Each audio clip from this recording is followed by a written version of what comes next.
Hello everyone, I am Pratyush Kumar. और जैसा कि मैं ऑलरेडी 10th क्लास के साइंस के सब्जेक्ट को मैं टीच कर रहा हूँ और मैं फिजिक्स और रसायन विज्ञान का कोर्स में अभी रनिंग में है। तो आशा करता हूँ कि आप लोग ऑलरेडी लेक्चर्स को फॉलो कर रहे होंगे और न्यूमेरिकल प्रॉब्लम पे ज़्यादा से ज़्यादा फोकस कर रहे होंगे और एक्सरसाइज भी सॉल्व कर रहे होंगे। ठीक है। बहुत सारे लोगों ने कंप्लेन किया है कि वीडियो का जो फॉन्ट साइज़ है जो हम लोग टीच करते हैं वो फॉन्ट साइज़ क्लियर नहीं आ रहा है। ठीक है। तो उनके लिए बता दूं कि आप लोग वीडियो जब ओपन करेंगे तो वीडियो के साइड में हमारा सेटिंग्स का आता है, तो वहाँ पे एक ऑप्शन आएगा क्वालिटी। अब वीडियो जब क्लिक करेंगे तो वहाँ पे एक ऑप्शन आता है क्वालिटी। ठीक है। तो उस क्वालिटी में एटलीस्ट 360 पिक्सल को फॉलो करो। जितना ज़्यादा अच्छा क्वालिटी करेंगे उतना बढ़िया आपका आएगा। मतलब हम लोग खुद पहले वीडियो प्ले करके हम लोग खुद चेक करते हैं, जब तक यदि वीडियो की क्वालिटी सही नहीं होता तो हम लोग अपलोड नहीं करते हैं। ठीक है। तो आप लोग जब भी वीडियो ओपन करें तो कॉर्नर में आता है उसमें सेटिंग में जाके क्वालिटी को आप लोग 360p या 480p करें तो और बेटर आएगा क्वालिटी। तो यदि आप इतने क्वालिटी पे देखते हैं तो आपको फॉन्ट में कोई प्रॉब्लम नहीं आएगी। ठीक है। कृपया इस चीज़ को मतलब फॉलो करें। ठीक है। क्योंकि 10th का कोर्स है, 10th के कोर्स में यदि हम लोग बड़ा बड़ा फॉन्ट लिखेंगे तो ब्लैक बोर्ड ऑलरेडी भर जाएगा, ज़्यादा टीच नहीं कर पाएंगे हम लोग। ठीक है। तो कृपया इसे फॉलो करें और हम लोग भी आगे की वीडियो में थोड़ा इस चीज़ को ध्यान में रख के हम लोग वीडियो बनाएंगे। ठीक है। तो इसको थोड़ा ध्यान दीजिएगा। तो अब आते हैं हम लोग रसायन विज्ञान पे। आज मैं आपको रसायन विज्ञान का चैप्टर टीच करने वाला हूँ। ठीक है। तो रसायन विज्ञान में हम लोग ऑलरेडी बात कर चुके हैं, भौतिक परिवर्तन क्या होता है, रासायनिक परिवर्तन क्या होता है। फिर मैं बात कर रहा था कि समीकरण जो होते हैं दो प्रकार के होते हैं। समीकरण को लिखना मैं सिखाया था कि कैसे समीकरण को लिखा जाता है, और समीकरण को बैलेंस करना मैं बताया था कि समीकरण को बैलेंस कैसे करते हैं। तो दो प्रकार का समीकरण की बात किया था मैं। एक बोला था कि ढांचा समीकरण होता है और एक होता है हमारा संतुलन समीकरण। तो ढांचा समीकरण जो होता है, बताया था कि ढांचा समीकरण जो होता है केवल हमारा केमिकल रिप्रेजेंट करता है, कि मतलब इसमें कौन कौन सा हमारा उत्पाद में भाग ले रहे हैं और कौन कौन सा उत्पाद अभिकारक भाग ले रहे हैं, केवल ये हमको पता चलता है। हमको ये नहीं पता चलता है कि किस उत्पाद का किस अभिकारक का कितना अमाउंट उसमें यूज हो रहा है, हमको नहीं पता चलता है। ठीक है। तो उसके लिए हम लोग यूज करते हैं संतुलन समीकरण यूज करते हैं। तो ये जैसे मैंने कुछ ट्रिक बताए थे, उन ट्रिक को आप लोग फॉलो कीजिएगा। एटलीस्ट 10th क्लास में 99% क्वेश्चन आपका सॉल्व हो जाना चाहिए। एक दो क्वेश्चन जो होते हैं एक्सेप्शनल होते हैं, शायद वैसे तो बोर्ड में आएंगे नहीं, तो ऐसे में प्रॉब्लम आ सकती है, बट 99% टाइम आपका क्वेश्चन वो जो मैं ट्रिक बताया उससे सॉल्व हो जाएगा। ठीक है। तो मैं आशा करता हूँ कि जो मैंने आपको लास्ट वीडियो दिया था, प्रोवाइड किया था, उसको आप लोग फॉलो करेंगे और समीकरणों को बैलेंस कैसे करना उस पर आप अधिक से अधिक क्वेश्चन करें उन ट्रिक्स को फॉलो करके, ताकि वो जो जितने भी ट्रिक बताए हूँ वो आपको कंठस्थ हो जाए। ठीक है। कि आप ऑटोमेटिक क्वेश्चन देखें और आपको ऑटोमेटिक कौन सा ट्रिक कब यूज करना है वो आपको तुरंत टिक कर जाए। ठीक है। That is most important thing. ठीक है। तो इसको फॉलो कीजिएगा। तो मैं आशा करता हूँ कि संतुलन समीकरण पे आप लोग संतुलन कैसे करना है उस पर आप लोग अधिक से अधिक प्रॉब्लम किए होंगे, लेकिन लास्ट प्रॉब्लम में वो ट्रिक को एक बार समराइज करने के लिए एक लास्ट प्रॉब्लम करता हूँ। ठीक है। और इसके बाद नेक्स्ट टॉपिक हम लोग चलते हैं। ठीक है। तो संतुलन को समीकरण को बैलेंस कैसे करना है, कि इसके लिए मैंने एक आप लोग जीव विज्ञान का यदि क्लास फॉलो कर रहे होंगे। ठीक है। तो जीव विज्ञान में एक आता है समीकरण हमारा फोटोसिंथेसिस का। ठीक है। पौधे कैसे अपना फूड बनाते हैं, उसमें आपने पढ़ा होगा इसके बारे में, इस अभिक्रिया के बारे में। ठीक है। तो इस अभिक्रिया में हो क्या रहा है, पौधा जो है हमारा कार्बन डाइऑक्साइड लेता है और जल लेता है। ठीक है। इन दोनों को मिक्स करके वो क्या बनाता है, हमारा ग्लूकोज बनाता है और ऑक्सीजन बनाता है। ठीक है। तो ये अभी हमारा ढांचा समीकरण है। ठीक है। ये हमारा क्या अभी ढांचा समीकरण, हमको केवल ये पता चल रहा है कि इसमें कौन कौन सा उत्पाद अभिकारक भाग ले रहा है और कौन कौन सा हमारा उत्पाद भाग ले रहा है। इस वाले पार्ट को हम लोग अभिकारक बोलते हैं और इस वाले पार्ट को हम लोग उत्पाद बोलते हैं। ठीक है। तो इस जो भी इक्वेशन है, जो भी यहाँ पे समीकरण दिया हुआ है, ठीक है, इससे हमको क्या पता चल रहा है कि इसमें कौन से अभिकारक हैं और कौन से उत्पाद है। ठीक है। हमारा संतुलित समीकरण नहीं है। ठीक है। तो मैंने कौन कौन सी ट्रिक बताया था उसको एक बार समराइज करते हैं। ठीक है। मैंने जो ट्रिक बताए थे, जो आपको समीकरण को बैलेंस करने के लिए जो आपको मैं तरीका बताया था, उसको एक बार समराइज करते हैं, जो स्टेप बताया था। तो पहला जो मैं स्टेप बताया था कि सबसे पहले हम लोग एक चार्ट बनाते हैं, एक टेबल बनाते हैं। ठीक है। टेबल में हम लोग अभिकारक को एक साइड लिखते हैं और उत्पाद को एक साइड लिखते हैं। ठीक है। तो हमने ऑलरेडी कर चुका है। ठीक है। उसके बाद क्या करते हैं, अभिकारक में जो जो तत्व भाग ले रहे हैं, जो जो एलिमेंट भाग ले रहे हैं, उसके जो यहाँ पे नंबर्स हैं उसको लिख लेते हैं, ठीक है। जैसे हमारा कार्बन है, कार्बन यहाँ पे कितने पार्टिसिपेंट है, कितने कार्बन यहाँ पे तत्व हैं, तो यदि आप देख पा रहे हो कार्बन का केवल एक तत्व है, तो यहाँ पे हम लोग कार्बन 1 लिख लेंगे, ठीक है, सिंपल है। यहाँ पे कार्बन हमारे कितने हैं, 1 है, तो यहाँ पे हम लोग क्या करेंगे, कार्बन 1 लिख लेंगे, ठीक है। फिर आ जाते हैं हम लोग हाइड्रोजन पे।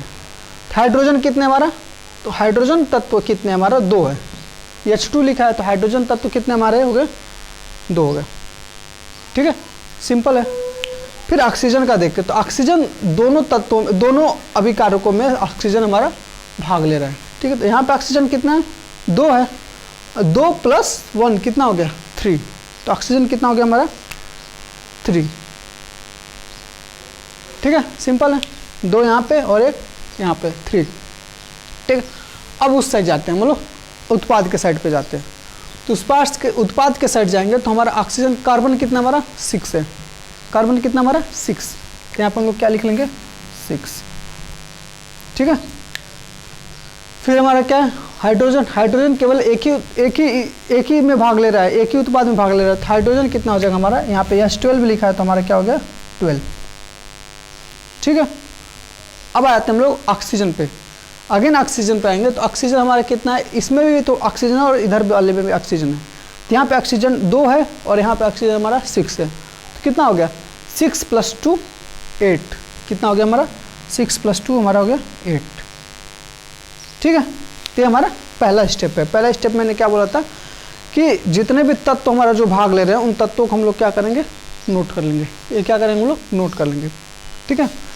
नेक्स्ट स्टेप क्या बोला था, नेक्स्ट स्टेप बोला था कि हम लोग फाइंड करेंगे कि सबसे बड़े तत्व का अमाउंट कितना है, ठीक है। इन दोनों टेबल में हम लोग देखेंगे सबसे बड़ा नंबर कौन सा है, सबसे बड़ा संख्या कौन सा है, तो सबसे बड़ा संख्या कौन सा है 12, को सबसे बड़ा संख्या क्या है 12, ठीक है। तो 12 को बैलेंस करेंगे, ठीक है, और 12 को बैलेंस करेंगे तो उससे पहले हम लोग एक चीज़ और ध्यान रखेंगे उसको पहले से, कि जो हमारा यच तत्व है, जैसे जो यहाँ पे तत्व है वो दोनों यौगिक में पार्टिसिपेट नहीं हो रहा है, मतलब एक में यदि पार्टिसिपेट हो रहा है तो उसी को हम लोग पहले बैलेंस करेंगे, ठीक है। लाइक यदि हम लोग इधर की इस साइड को देखें, तो इस साइड में हमारा यच जो है, यच केवल एक ही उत्पाद में हमारा भाग ले रहा है, मतलब एक ही कंपाउंड में, एक ही यौगिक में हमारा भाग ले रहा है, एक से ज़्यादा कंपाउंड में उत्पाद में नहीं भाग ले रहा है, ठीक है। फिर इसी एच को हम लोग इधर भी चेक करेंगे, अभिकारक के साइड भी चेक करेंगे, तो अभिकारक में भी चेक कर रहे हैं, तो एच जो हमारा है एक ही में भाग ले रहा है, ठीक है, एक से अधिक में भाग नहीं ले रहा है, ठीक है। तो इसका मतलब क्या है कि हमारा एच को हम लोग बैलेंस स्टार्ट कर सकते हैं, एच पे हम लोग जो भी रूल है वो हम लोग अप्लाई कर सकते हैं। तो अप्लाई करने के लिए रूल में क्या बोला था कि इन दोनों का हम लोग क्या निकालते हैं, एलसीएम निकालते हैं, क्या निकालते हैं हम लोग, एलसीएम निकालते हैं। तो एच में जो भी है 12 और 2, तो 12 और 2 का एलसीएम कितना होगा हमारा, 12 और 2 का एलसीएम कितना होगा हमारा 12 ही हो जाएगा, ठीक है। 12 और 2 का एलसीएम क्या हो जाएगा हमारा 12 ही हो जाएगा, ठीक है। तो 12 हो जाएगा, तो हम लोग 12 में 1 जाएगा, हमारा कितना जाएगा 1 टाइम्स जाएगा, तो हम लोग 12 को हम लोग टच नहीं करेंगे, ठीक है। लेकिन 2 से यदि 12 में हम लोग डिवाइड करेंगे तो हमारे कितने टाइम्स जाएगा 6 टाइम जाएगा। 2 से यदि हम लोग 12 में डिवाइड करेंगे तो हमारे कितने टाइम में जाएगा 6 टाइम जाएगा, मतलब कि हम लोग इसमें 6 का मल्टीप्लाई करेंगे, मतलब कि हम लोग इसमें 6 का मल्टीप्लाई करेंगे। तो यदि हम लोग 6 का मल्टीप्लाई करेंगे तो ये हमारा कितना हो जाएगा 12 हो जाएगा, ये हमारा कितना हो जाएगा 12 हो जाएगा। तो मतलब कि ये हमारा क्या हो गया बैलेंस हो गया, ये हमारा क्या हो गया बैलेंस हो गया, ठीक है। फिर नेक्स्ट स्टेप क्या करेंगे कि हम लोग दूसरे पे जाएंगे, दूसरा तत्व हम लोग ढूंढेंगे जो हमारा क्या है, दूसरा तत्व हमारा क्या है जो सबसे बड़ा पड़ेगा।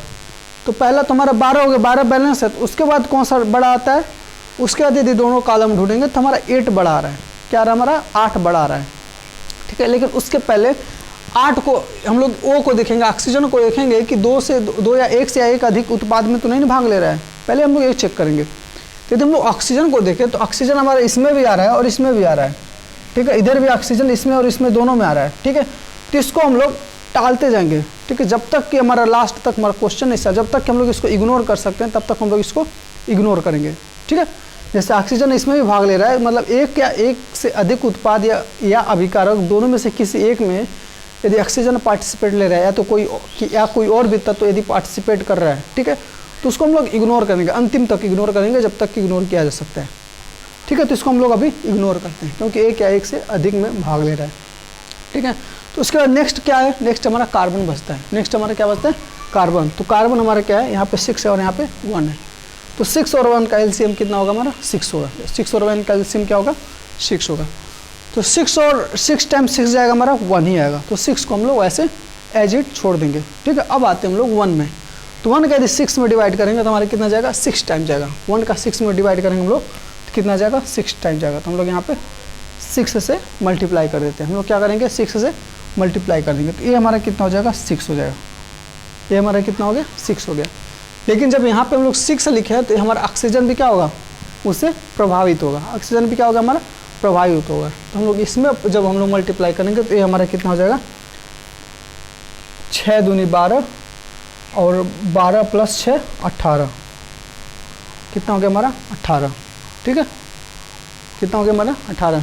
ठीक है, इसमें एक चीज़ हम लोग मिस्टेक किए थे, जब मैं यहाँ पे 6 लिखा था, ठीक है, इसके पहले वाले स्टेप पे हम लोग यहाँ पे जब 6 लिखा था तो 6 + 2 8 हो रहा था। तो मतलब पहले 8 होगा, फिर उसके बाद जब हम लोग यहाँ पे 6 रखेंगे तो 8 के बाद ये हमारा क्या हो जाएगा, 18 हो जाएगा। ठीक है, 8 के बाद हमारा क्या हो जाएगा, 18 हो जाएगा। ठीक है, तो हम लोग यहाँ तक पहुँच गए हैं। ठीक है, तो हमारा ये भी बैलेंस हो गया, हाइड्रोजन भी बैलेंस हो गया। अब हमारा बच रहा है ऑक्सीजन। ऑक्सीजन वाला टर्म हमारा बच जा रहा है, अभी बैलेंस नहीं है, संतुलित नहीं है। ठीक है, तो क्या अभी इसको इग्नोर किया जा सकता है, नहीं, अब इसको इग्नोर नहीं किया जा सकता है क्योंकि बाकी के जो तत्व हैं दोनों वो बैलेंस्ड हो गए। तब इसको हमको बैलेंस करना ही पड़ेगा।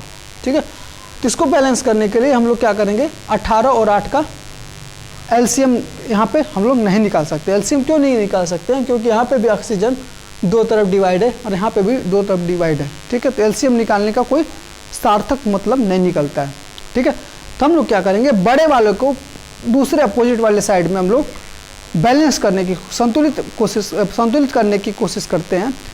ऐसा संतुलित करते हैं कि जैसे दोनों कंपाउंड में जो ऑक्सीजन का जो टोटल योग होगा इस वाले ऑक्सीजन के बराबर होना चाहिए। ठीक है, मतलब कि इधर इसमें ऑक्सीजन है और इसमें ऑक्सीजन है। ठीक है, तो दोनों के ऑक्सीजन का जो नंबर है, ठीक है, हमारा ऐसे बैलेंस करना है कि ये दोनों जो ऑक्सीजन के नंबर का योग है इधर वाले दोनों के ऑक्सीजन के योग के बराबर है। ठीक है, तो हम लोग यदि इसको हम लोग करते हैं, ठीक है, ये जो पहला वाला यौगिक यदि उसको हम लोग करते हैं तो हम लोग पूरा सारा कुछ हमारा क्या होगा, अफेक्टेड हो जाएगा। ठीक है, मतलब कार्बन भी अफेक्टेड हो जाएगा, हाइड्रोजन भी अफेक्टेड हो जाएगा। ठीक है, तो इसका इफेक्ट, इसका बेटर वे क्या है, बेटर वे है कि हम लोग यदि इस ऑक्सीजन को टच करें, इस ऑक्सीजन को यदि हम लोग सॉल्व करें तो हमारा इजीली सॉल्व हो जाएगा और हम लोग किसी और को अफेक्ट नहीं करेंगे। ठीक है, इसीलिए हम लोग क्या करते हैं, इधर वाले ऑक्सीजन को बैलेंस करते हैं। इधर वाले ऑक्सीजन को हम लोग कितना कर देते हैं, तो हमारे पास ऑक्सीजन कितना, इधर 6 है। तो यदि हम लोग इसको 12 बना दें, इस वाले ऑक्सीजन को 12 बना दें तो 12 + 6 कितना हो जाएगा, 18। तो 18 इधर भी और 18 इधर भी हमारा बैलेंस हो जाएगा। ठीक है, तो इसमें हम लोग क्या करते हैं, 6 से गुणा कर देते हैं। इसमें क्या करेंगे हम लोग, 6 से गुणा कर देंगे। तो 6 दूनी 12, 12 + 6 18। तो ये भी हमारा कितना हो गया, 18 हो गया। ठीक है, तब इधर वाले भी सारे तत्व बैलेंस हो गए, इधर वाले भी सारे तत्व संतुलित हो गए। तो इस प्रकार हमारा जो इक्वेशन भी हो गया, जो हमारा समीकरण भी हो गया, वो हमारा संतुलित हो गया। ठीक है, तो ऐसे क्वेश्चन को करेंगे, सिंपली तरीके से जाएंगे। ठीक है, अभी थोड़ा आपको करने में टाइम लग रहा होगा क्योंकि आप अभी ने जो टिप्स है, जो ट्रिक्स है, उसको अभी आपने लर्न किया है। ठीक है, आप एटलीस्ट कम से कम 10 समीकरण ऐसे बैलेंस करके अपने खुद से ट्राई कीजिए। 10 क्वेश्चन के बाद जब 11वां क्वेश्चन करेंगे तो आपको ऑटोमेटिक जो ट्रिक्स हैं वो आपको दिमाग में ट्रिक करने लगेगा। ठीक है, तो ऐसे क्वेश्चन को आप करने कम से कम इस पर 10-15 क्वेश्चन खुद सॉल्व करने की कोशिश कीजिएगा।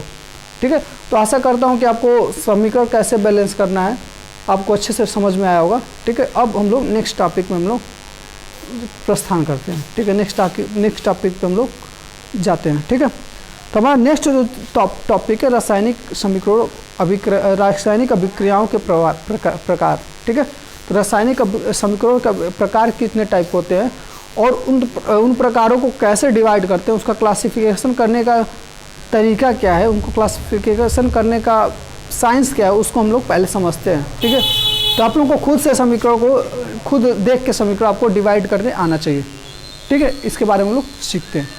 ठीक है, तो आगे के हम लोग क्लास स्टार्ट करते हैं। तो कोई भी चीज़ क्लासिफिकेशन किया जाता है, किसी भी चीज़ का हम लोग यदि कैरेक्टराइजेशन करते हैं तो उसका कुछ ना कुछ बेस होता है, ठीक है, कोई आधार होता है, ठीक है। तो ये जो हमारी क्लासिफिकेशन है इसका आधार क्या है, हमारा क्रिया विधि है, ठीक है। कभी कभी एग्जाम में 1 नंबर में क्वेश्चन पूछ देता है, ठीक है, कि जो क्लासिफिकेशन दिए हैं, जो बंटवारा दिया है जो, ठीक है, वो किसके आधार पे है। तो इसका जो बेस है रिएक्शन है, मतलब क्रिया विधि है, मतलब कि जो समीकरण अभिक्रिया हो उसमें कैसे क्रिया हो रहा है, कैसे अभिक्रिया हो रहा है, उसके आधार पे बंटवारा किया गया है, ठीक है। तो इस चीज़ को ध्यान में रखिएगा, ठीक है। यदि किसी और आधार पे बोला जाएगा तो उसका बंटवारा डिफरेंट हो जाएगा, ठीक है। आगे हम लोग इसके बारे में पढ़ेंगे कि किस किस आधार पर हम लोग रिएक्शन को विभाजित किया जा सकता है, इसके बारे में आगे डिटेल्स में पढ़ेंगे आप लोग, ठीक है। बट अभी के लिए समझिए कि जो डिस्क्रिप्शन किया गया, जो बंटवारा किया गया वो क्रिया विधि के आधार पे, ठीक है। तो कौन कौन से हमारे होते हैं, पहला जो होता है हमारा योगात्मक और संयोजन अभिक्रिया, ठीक है। दूसरा होता है हमारा वियोजन या अभिघटन अभिक्रिया। तीसरा जो होता है हमारा प्रतिस्थापन या विस्थापन, और जो लास्ट होता है हमारा द्विविस्थापन अभिक्रिया, ठीक है। तो ये सब एक एक में बहुत ब्रॉड टॉपिक है, ठीक है। तो अभी मैं केवल उसका जो संक्षिप्त नेम है उसको मैं समझाता हूँ, ठीक है। फिर हम लोग एक एक समीकरण को पकड़ेंगे हम लोग और उसके बारे में डिटेल्स में पढ़ेंगे हम लोग, ठीक है। तो जैसे पहला जो हमारा योगात्मक, ठीक है, ये किससे मिलकर बना, योग प्लस आत्मक, ठीक है। मतलब कि संयोजन या योगात्मक का मतलब ये हो गया कि जहाँ पे भी एक या एक से अधिक कंपाउंड मिलके, चाहे एक या एक से अधिक तत्व मिलके एक नए उत्पाद की रचना करते हैं, उसको हम लोग योगात्मक या संयोजन अभिक्रिया करते हैं, ठीक है। मतलब कि एक या एक से अधिक तत्व मिलकर कोई एक नया तत्व बनाए जिसमें दोनों का पार्टिसिपेंट हो, दोनों उसमें भाग ले रहे हो, और वो जो नया उत्पाद बन रहा है उसमें दोनों का प्रॉपर्टी जो दोनों से डिफरेंट हो, लेकिन दोनों तत्व का उसमें पार्टिसिपेंट हो, ठीक है। तो मतलब कि दोनों मिलकर एक नया उत्पाद बना रहे हैं, कि दोनों से मिलकर क्या बना है, एक नया उत्पाद बना रहे हैं, ठीक है। तो हमारा हो गया योगात्मक या संयोजन, ठीक है। नेक्स्ट क्या हो गया, वियोजन या अपघटन अभिक्रिया, ठीक है। क्या हो गया हमारा वियोजन या अपघटन अभिक्रिया, ठीक है। तो ये योगात्मक का अपोजिट है, ये क्या हमारा योगात्मक का अपोजिट है। लाइक इसमें हमारा क्या हो रहा है, 2 या 2 से अधिक मिलकर एक नया उत्पाद बना रहे हैं। इसमें क्या होता है कि हमारा एक उत्पाद क्या होता है, विघटन होता है। मतलब क्यों, एक उत्पाद जो है एक अभिक्रिया जो है एक या एक से अधिक यौगिकों में या एक या एक से अधिक तत्वों में हमारा क्या होता है, उसका टूटता है, ब्रेक होता है, ठीक है। एक या एक से अधिक तत्व उसमें फॉर्म होते हैं, ठीक है। तो इसको हम लोग बोलते हैं वियोजन। मतलब कि यहाँ पे वियोजन हो रहा है, मतलब एक दूसरे से हम लोग क्या हो रहा है, अलग हो रहे हैं, ठीक है। तो हो गया हमारा वियोजन। प्रतिस्थापन या विस्थापन क्या होता है, ठीक है। जैसे मान लीजिए हमारा मतलब 2 चीज़ों को हम लोग मिला रहे हैं, ठीक है, 2 चीज़ों को मिला रहे हैं, ठीक है। तो उसमें का कुछ आयन चाहे कुछ पार्ट एक अभिकारक में से दूसरे अभिकारक में आ जाता है, ठीक है। एक अभिकारक में से हमारा दूसरे अभिकारक में आ जाता है, उसको हम लोग बोलते हैं प्रतिस्थापन। मतलब कि यहाँ पे विस्थापन हो रहा है, ठीक है, एक में से दूसरे में विस्थापन हो रहा है, उसको हम बोलते हैं प्रतिस्थापन। द्विविस्थापन मतलब कि प्रतिस्थापन यहाँ पे होता है, लेकिन जैसे मान लीजिए 2 अभिकारक है, इसमें का कुछ इसमें आ जाता है और उसमें का कुछ इसमें आ जाता है। मतलब एक अभिकारक का कुछ अंश दूसरे वाले विकारक में आ जाता है और दूसरे वाले विकारक का कुछ अंश इसमें आ जाता है, ठीक है। उसको हम लोग बोलते हैं द्विविस्थापन, ठीक है। तो इसके बारे में हम लोग डिटेल्स में पढ़ेंगे, एक एक टॉपिक हम लोग डिटेल्स में हम लोग इलोबोरेट करेंगे। बट मैं अभी केवल क्या बोल रहा था, इसका संक्षिप्त में बता रहा था कि क्या क्या इसका मतलब क्या होता है, ठीक है। तो आइए शुरू करते हैं हम लोग। पहला जो है हमारा योगात्मक या संयोजन अभिक्रिया के बारे में, इसके बारे में हम लोग बात करते हैं, ठीक है। तो जैसा मैं बताया था कि योगात्मक या संयोजन अभिक्रिया का मतलब क्या होता है कि एक से अधिक अभिक्रिया मिलकर हमारा एक नया उत्पाद बनाते हैं, ठीक है। उसको हम लोग बोलते हैं योगात्मक या संयोजन अभिक्रिया, ठीक है। तो हमारा यहाँ से क्या हो रहा है, मतलब योगात्मक मतलब कि एक या एक से अधिक चीज़ें मिलकर हमारा क्या बन रहा है, एक नया उत्पाद बना रहा है, ठीक है। तो मैं एक उदाहरण दिया हुआ है, जैसे ये पहला उदाहरण है, हाइड्रोजन और ऑक्सीजन मिलकर हमारा क्या बन रहा है, H2O बना रहा है, ठीक है। तो मैं आपको बताया था कि सारे सिंबल जो होते हैं वो आप लोग जब भी विक्रिया लिखे उसको प्रैक्टिस में लाते रहिए, ठीक है। लाइक यहाँ पे हाइड्रोजन जो है गैस के फॉर्म में, ऑक्सीजन जो है गैस के फॉर्म में, तो यहाँ पे इन दोनों की अवस्था लिखी गई, यहाँ पे जी लिखा है, मतलब इसका मतलब क्या है, हाइड्रोजन गैस के फॉर्म में, अभी गैस के फॉर्म में। डेल का मतलब क्या हो रहा है कि इसमें उष्मा दिया जा रहा है, मतलब इसको जलाया जा रहा है तो इसमें अपने तरफ से उष्मा दिया जा रहा है, ये डेल्टा का मतलब है। ठीक है, तो ये सब अपने खुद के प्रैक्टिस में लाया कीजिए, ठीक है, ताकि आपको बाद में प्रॉब्लम ना हो। ठीक है, तो सारा कुछ लिखा कीजिए, पूरा कभी भी अभिक्रिया लिखे तो उसमें सारे सिंबल का खुद से पहले से अपने प्रयोग में लाएंगे तो बाद में आपके लिए बहुत सुविधाजनक होगा।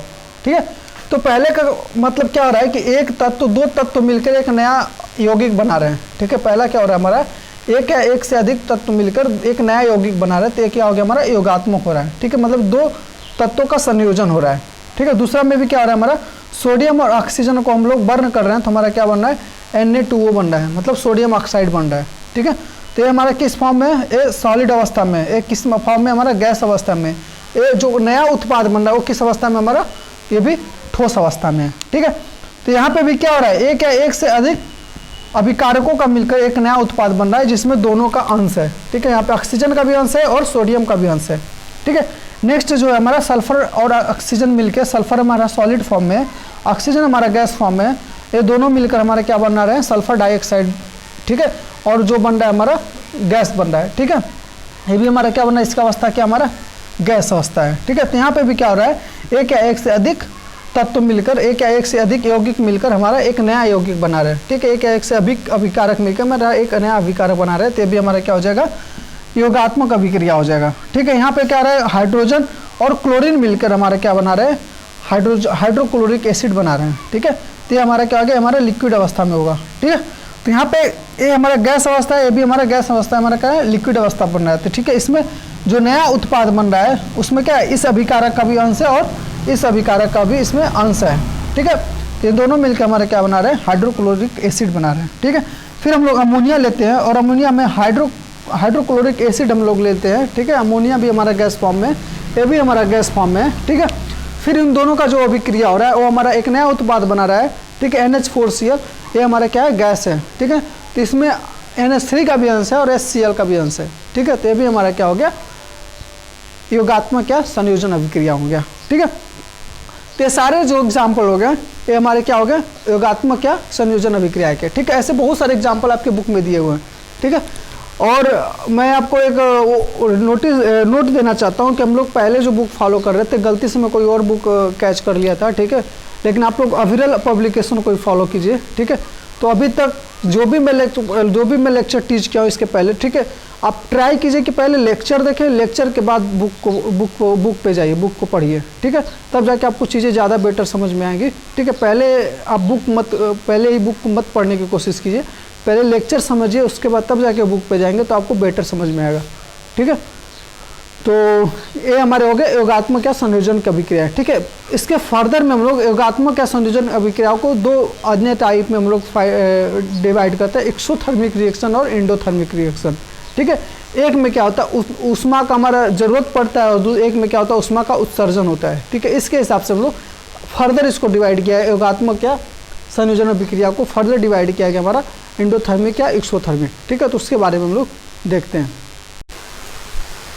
तो यहाँ पे कुछ सारे मैं रिएक्शन लिखा हूँ। ठीक है, तो पहले हम लोग समझते हैं ऊष्मा क्षेपी अथवा ऊष्मा शोषित क्या होता है, उसको पहले हम लोग समझते हैं, अभिक्रिया क्या होते हैं। ठीक है, उसके बाद हम लोग इसको डिवाइड करते हैं। ठीक है, तो आप लोग सारे रिएक्शन में देख रहे होंगे, इसमें क्या हो रहा है, एक से अधिक अभिकारक मिलके एक नया अभिकारक बना रहे हैं, सारे रिएक्शन में यही हो रहा है। ठीक है, इसीलिए ये जो ऊष्मा क्षेपी या ऊष्मा शोषी होता है वो योगात्मक या संयोजन अभिक्रिया के प्रकार है। ठीक है, ये क्या है हमारे, ये उसके प्रकार है। ठीक है, सब में क्या हो रहा है हमारा, एक या एक से अधिक मिलकर एक नया अभिक्रिया का फॉर्मेशन हो रहा है। ठीक है, सब में सारे अभिक्रिया में यही हो रहा है। ठीक है, आप देख सकते हैं। ठीक है, तो इसलिए क्या हो गया हमारा संयोजन अभिक्रिया का एक प्रकार है। ठीक है, तो इसके बारे में हम लोग देखते हैं कि पहले इसको समझते हैं कि ऊष्मा क्षेपी और ऊष्मा शोषी क्या होता है। ऊष्मा क्षेपी क्या होता है हमारा, ऊष्मा शोषित तो नाम से ही पता चल रहा है, शोषित का मतलब कि शोषण करना, शोषी का मतलब शोषण करना, कि मतलब कि जो ऊष्मा को शोषण कर रहा है, ऊष्मा को ले रहा है, उसको हम लोग क्या बोलेंगे, ऊष्मा शोषी बोलेंगे। ठीक है, जो ऊष्मा को क्या कर रहा है, ग्रहण कर रहा है, ऊष्मा जिसको जरूरत पड़ रही है उसको हम लोग बोलेंगे ऊष्मा शेषी कर रहे हैं। ठीक है, ऊष्मा क्षेपी मतलब कि ऊष्मा उसमें क्या रहा है, उसमें बाहर निकल रहा है। ठीक है, उसमें क्या हो रहा है, उस अभिक्रिया में ऊष्मा बाहर निकल रहा है। ठीक है, उसको ऊष्मा की जरूरत नहीं है, वो ऊष्मा को अपने से दूर भगा रहा है, अपने रिएक्शन अभिक्रिया में से बाहर निकल रहा है। ठीक है, अभिक्रिया का उत्पाद है उष्मा, उसको हम लोग बोलते हैं उष्माक्षेपी। ठीक है, तो नाम से स्पष्ट हो गया है कि उष्माक्षेपी का मतलब कि जिसमें जो ऊर्जा हो रही है, चाहे उष्मा जो हो रही है, उसमें बाहर निकल रहा है। ठीक है, उष्माशोषी का मतलब कि जिसमें ऊर्जा या चाहे उष्मा की ज़रूरत पड़े। ठीक है, तो इन जो कुछ रिएक्शन लिखा हूँ 6 रिएक्शन, उसको हम लोग क्लासीफाई करते हैं। ठीक है, उष्माशोषी के आधार पे चाहे उष्माक्षेपी के आधार पे हम लोग क्लासीफाई करते हैं। ठीक है, तो पहला क्या हो रहा है, पहला आप लोग सुनेंगे बुझा हुआ चूना एक होता है, हमारे घरों में होता है बुझा हुआ चूना। ठीक है, तो बुझा हुआ चूना क्या होता है कि जो चूना का जो बड़े बड़े से उसके पाए जाते हैं, मतलब मिट्टी जैसे ढेले पाए जाते हैं घरों में। ठीक है, जब मार्केट में चूना खरीदेंगे केजी में, ठीक है, तो उसमें बड़े बड़े टुकड़े होते हैं। ठीक है, पत्थर के टुकड़े जैसे चूने के भी टुकड़े होते हैं। ठीक है, तो उसको हम लोग बोलते हैं बुझा हुआ चूना। ठीक है, उस चूने को हम लोग जब पानी में मिला देते हैं, ठीक है, सॉलिड फॉर्म में होता है। क्या होता है हमारा, सॉलिड फॉर्म में होता है। ठीक है, ठोस अवस्था में होता है। इसको जो हम लोग मिला देते हैं तो हमारा क्या बनता है, कैल्शियम हाइड्रोक्साइड।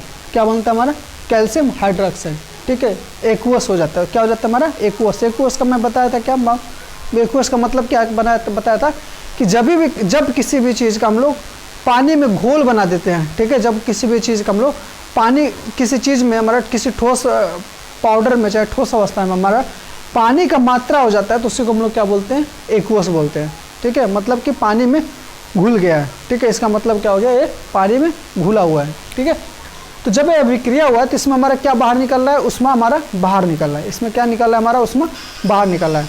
ठीक है, इसीलिए हम लोग जिस भी बर्तन में हम लोग कभी भी आप घर में चूना घोलिएगा, ठीक है, चूना और पानी डालिएगा, तो जिस भी बर्तन में आप लोग घोल रहे होंगे वो बर्तन कुछ देर में गर्म हो जाता है। ठीक है, आप लोग ट्राई कीजिएगा, घर पे आप इस चीज़ को कर सकते हैं। कोई एक बर्तन लीजिएगा, उसमें चूना और पानी मिलाइएगा, उसको घोलिएगा, तो जिस बर्तन में आप लोग घोल रहे होंगे वो बर्तन क्या हो जाएगा, कुछ देर में गर्म हो जाता है। ठीक है, किस वजह से होता है, क्योंकि उसमें से क्या होता है, उसमें बाहर निकल रहा है। ठीक है, उसमें क्या हो रहा है, बाहर निकल रहा है। ठीक है, तो उसमें बाहर निकल रहा है, तो इसको हम लोग क्या बोलेंगे, उष्माक्षेपी बोलेंगे। ये रिएक्शन क्या हो गया हमारा, उष्माक्षेपी हो गया। ठीक है, क्योंकि इसमें से हमारा क्या हो रहा है, रिएक्शन उष्मा हमारा जो है बाहर निकल रहा है। ठीक है, तो उष्माक्षेपी हो गया। नेक्स्ट जो है हमारा कार्बन और ऑक्सीजन, कार्बन गैस को और ऑक्सीजन गैस को मिलाते हैं तो हमारा क्या बनता है, कार्बन डाइऑक्साइड बनता है। ठीक है, कार्बन और ऑक्सीजन को हम लोग मिलाते हैं तो हमारा कार्बन डाइऑक्साइड बनता है। ठीक है, तो ये भी हमारा क्या है, गैस अवस्था में, ये भी हमारा क्या है, ऑक्सीजन अवस्था में। ठीक है, तो हमारा क्या बन रहा है, CO2 ऑक्सीजन कार्बन डाइऑक्साइड बन रहा है। तो ये देखिए यहाँ पे भी एक या एक से अधिक तत्व एक या एक से अधिक अभिकारक मिलकर हमारा एक नया उत्पाद बना रहा है। ठीक है, तो ये भी हमारा क्या हो गया, योगात्मक या संयोजन अभिक्रिया का प्रकार हो गया। ठीक है, अब नेक्स्ट हम लोग बात करते हैं। ठीक है, कार्बन जो होता है, आप लोग मोस्टली देखेंगे जितने भी बर्निंग वाली चीज़ होते हैं, जितने भी घर पे जलने वाली चीज़ होते हैं, ठीक है, सब में कार्बन होते हैं। ठीक है, सब में कार्बन होते हैं। ठीक है, तो कार्बन जलने के लिए हमको ऑक्सीजन ज़रूरत होता है। ठीक है, कार्बन के ऑक्सीजन के प्रेजेंस के बिना हम लोग कार्बन बर्न नहीं कर सकते हैं। ठीक है, कार्बन जला नहीं सकते हैं। ठीक है, तो कोई भी चीज़ हम लोग घर पे जलाते हैं, कोई भी चीज़ हम लोग कोई भी चीज़ घर पे जलाते हैं, तो ठीक है, तो उसके लिए हमको क्या ज़रूरत पड़ती है, ऑक्सीजन की ज़रूरत पड़ती है। ठीक है, और कोई भी चीज़ हम लोग घर पे बर्न करते हैं तो उसमें उष्मा जरूर निकलता है, उसमें टेम्परेचर क्या होता है, तापमान बढ़ता जरूर है। ठीक है, आसपास का। ठीक है, इसी प्रकार इसीलिए ये भी रिएक्शन क्या हो जाएगा हमारा, उष्माक्षेपी हो जाएगा। ठीक है, तो मेरे कहने का तात्पर्य क्या है, ठीक है, मेरे कहने का तात्पर्य क्या है कि मतलब जितना भी ज्वलनशील वाले क्रिया आपके घर में होता है, ठीक है, लकड़ी का जलना, मतलब घास फूस का जलना, कोई भी जलने वाली चीज़ हो गई, ठीक है, तो सारे रिएक्शन कौन से होंगे, उष्माक्षेपी होंगे।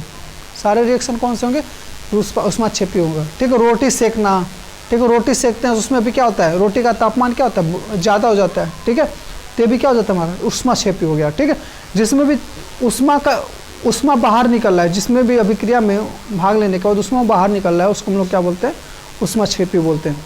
ठीक है, तो इस चीज़ को हमेशा ध्यान रखिएगा, जितने भी जलने वाली चीज़ें, जितने भी घर पे जो भी कंबसन वाले प्रोसेस होते हैं, जितने भी कंबसन होते हैं, ठीक है, उसको हम लोग क्या बोलते हैं, उष्माक्षेपी। कंबसन का मतलब क्या होता है, कंबसन मतलब होता है कि ऑक्सीजन के प्रेजेंस में, ठीक है, ऑक्सीजन के प्रेजेंस में हम लोग किसी चीज़ को जलाते हैं तो उसको हम लोग कंबसन बोलते हैं। ठीक है, ऑक्सीजन के मतलब कि वायु के प्रेजेंस में कोई चीज़ हम लोग बर्न करते हैं, कोई जलाते हैं तो उसको हम लोग कंबसन बोलते हैं। जितने भी कंबसन प्रोसेस होते हैं वो सारे हमारा उष्माक्षेपी होते हैं। ठीक है, नेक्स्ट हमारा जैसे मान लीजिए मेथेन हो गया, मेथन भी यदि मेथन को हम लोग केवल बर्न करेंगे तो मेथन नहीं चलेगा, ठीक है। तो मेथन ऑक्सीजन के प्रेजेंस में ही चलेगा, ठीक है। तो मेथेन और ऑक्सीजन हम लोग चलाते हैं तो हमारा क्या बनता है, carbon dioxide plus hydrogen H2O बनता है और उसमें से हमारा ऊष्मा निकलता है, ठीक है।